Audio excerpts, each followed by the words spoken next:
Good morning, afternoon, or evening. I go by the name of Solo, and welcome to Solo Driven. First and foremost, we got new gear. Check that out. Yeah, buddy. So we're gonna be switching from this to that in 3, 2, 1. Bam! I hope y'all enjoy and like the new quality, the new sound. Recording this video, bro.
So, I'm not sure. I think it might be the Canton coolant tank, because ever since I installed that thing, I have been having nothing but overheating issues. So, I might go back to the stock coolant tank to see if that eliminates the issue. And if not, then we have a bigger issue, which would probably be that radiator. So...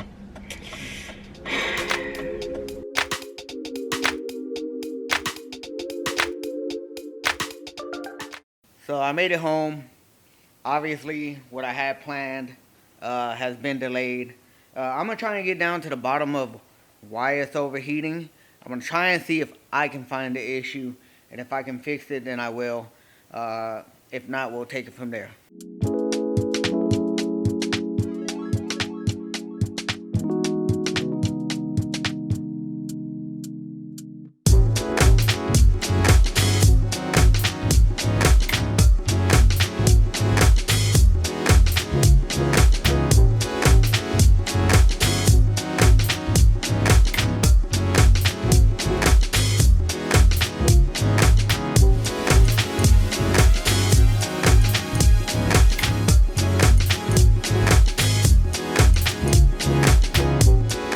Alright guys, as you can see, with some hand tools and a little effort, we have removed the radiator, the Canton coolant tank, the what is that, the supercharger overflow tank, and the fan. Overall, this really wasn't a difficult job. A little time consuming if you've never done it before, and of course I only had hand tools, so it took me just a little longer, but overall the job was fairly easy. So there's really no way of telling if this is defected, worn out, cracked. Well, it's definitely not cracked, at least on the outside. But as far as what I see, I don't think that this is defected at all. I really honestly believe that that thing, ever since I installed it, it's been defected. And this is with everything disassembled. I did notice right here, let me see if I can zoom in. Right here, we have this insulation that goes across. So what this insulation does is make sure that the air travels only through the radiator. It doesn't escape or anything. Obviously this is very worn. It's deteriorating already. So I'm gonna go ahead and replace this, make sure that we have a nice seal. That way when I do put the new radiator I'm making sure that I'm getting all that air in, because it kind of defeats the purpose if you get a bigger radiator and the air is escaping and the fan is not able to suck all that air through, enabling you to keep the engine cool the way that new upgraded radiator was supposed to.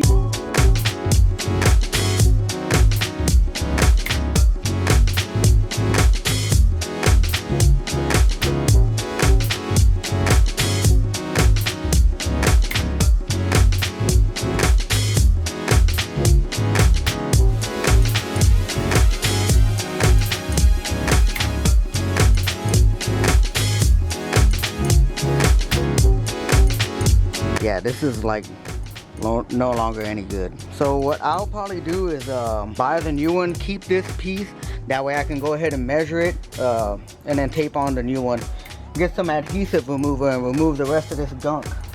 That way we can get a nice good stick and it won't fall off.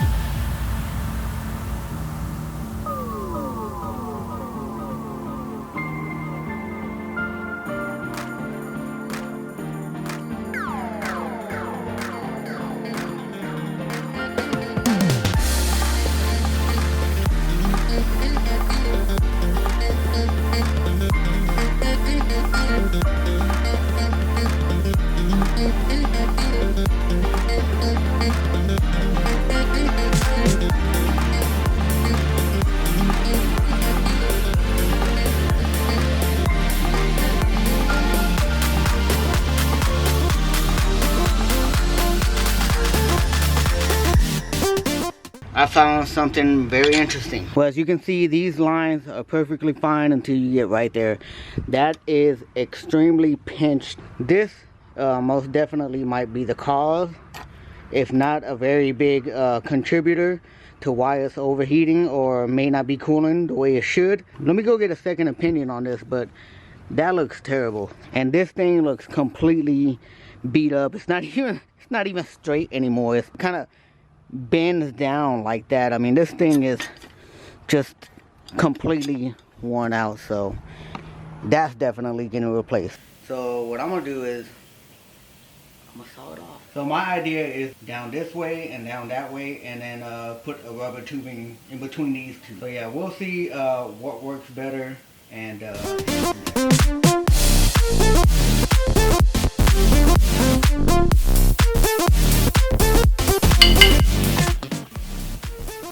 got myself pretty good there.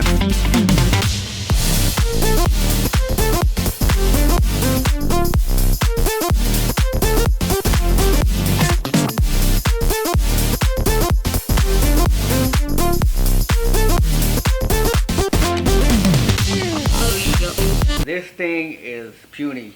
This might have done justice when it was stock out of the factory, but with what I got planned for the car, this is not gonna serve. Let's open the shower.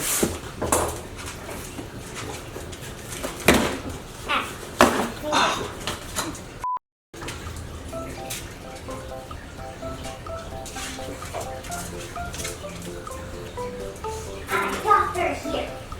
I'm a doctor here. I'm a doctor here. How do you open it? Where? You're the doctor? Yes.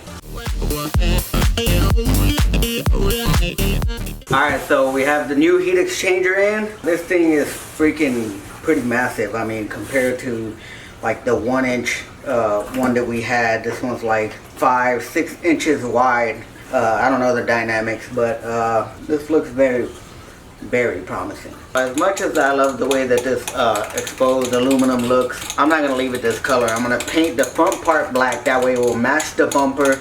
If the car was a different color, then I'd be okay with this, but since the car has a black theme, and this would just stand out a little too much for my taste, so that's what I'm going to do.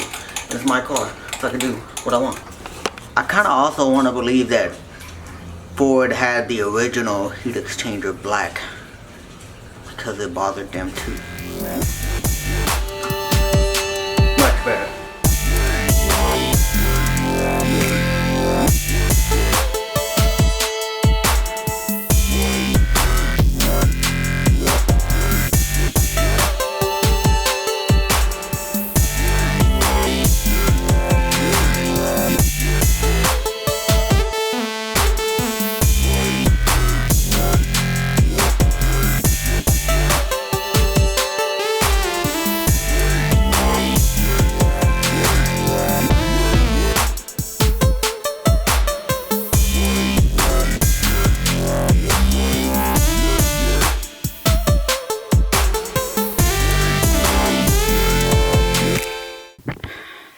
like with everything, of course, it's not so simple to replace a radiator on a Cobra. There are 3 main brands. 2 of them you have to do a lot of customization in order to get it in.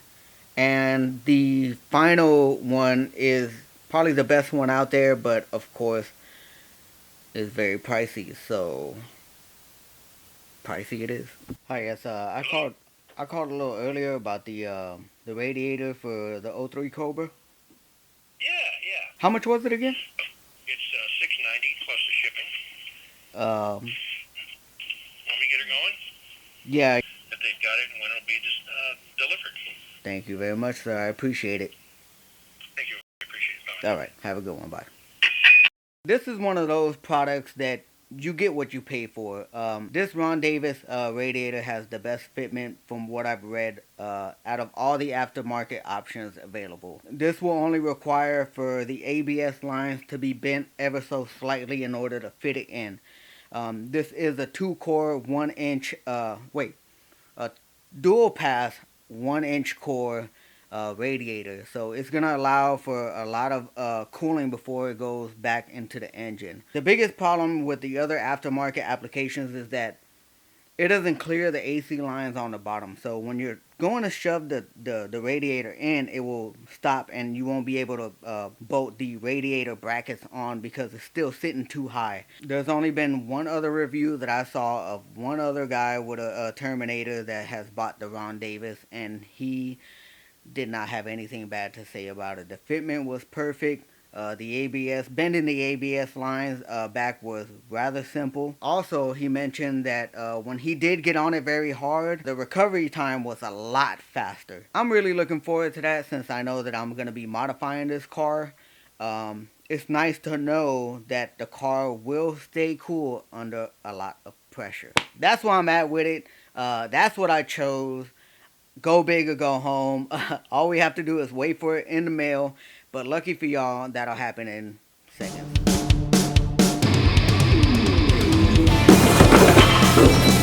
Alright, so I've already opened about half of that stuff and already installed it. So let's get to the elephant in the room.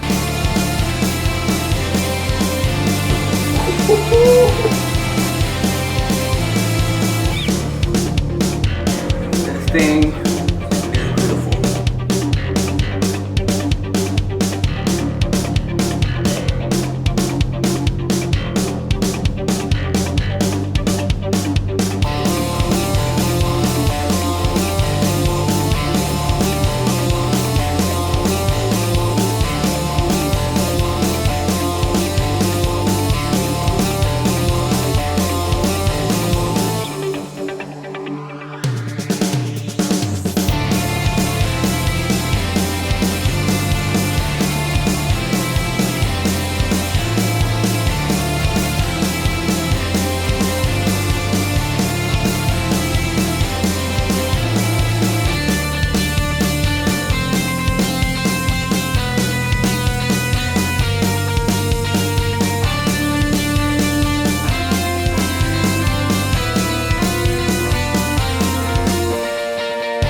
Alright guys, moment of truth. Real quick disclaimer, I am not by any means a professional whatsoever, so let's pray for the best.